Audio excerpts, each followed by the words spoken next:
સાવરકુંડલા ખાતે સેવાભાવી યુવાનો અને આગેવાનોના હસ્તે સોસાયટી ફોર બ્રાઇટ ફ્યુચર નામની સંસ્થાના સહયોગથી અભિયાન સેવા ટ્રસ્ટ દ્વારા સાવરકુંડલા ખાતે ગરીબ અને જરૂરિયાતમંદ લોકોને વિના મૂલ્યે બ્લેન્કેટ ધાબળાનું વિતરણ કરવામાં આવ્યું।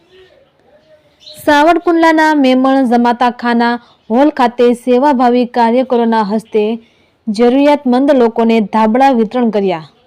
હાલ શિયાળાની મોસમને ધ્યાને લઈ સમાજના ઉજ્જવળ ભવિષ્ય માટે સમાજ સેવાના કાર્યો કરતી સોસાયટી ફોર બ્રાઇટ ફ્યુચર નામની સંસ્થાના સહયોગથી અભિયાન સેવા ટ્રસ્ટના રફીકભાઈ ચૌહાણ, અઝીમભાઈ લાખાણી, વસીમભાઈ ધાનાણી, મોહસીન ધાનાણી સહિત સેવાભાવી આગેવાન સલીમભાઈ ધાનાણી, ઇમરાનભાઈ થારાણી સહિત લોકોની જહેમતથી શહેરના 50 જેટલા ગરીબ લોકોને 400 થી 500 કિંમતના ધાબળાનું વિતરણ વિના મૂલ્યે કરી સમાજને એક અનોખો સંદેશ આપ્યો હતો।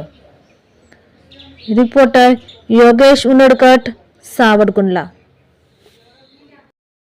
આજ રોજ સોસાયટી ફોર બ્રાઇટ ફ્યુચર જે એક નેશનલ લેવલની સંસ્થા છે, જેના અધ્યક્ષ છે એમ અનારવાલા સાહેબ, બરાબર। એ સંસ્થા અને અભિયાન સેવા ટ્રસ્ટ જે અમરેલીની અંદર ચાલે છે, જે એમ્બ્યુલન્સ અને જે બધા મેડિકલોના સાધનો અને એ બધા કામ કરે છે, એ સંસ્થા દ્વારા આજે મેમણ જમાત ખાને બ્લેન્કેટ વિતરણનો કાર્યક્રમ કરવામાં આવ્યો હતો।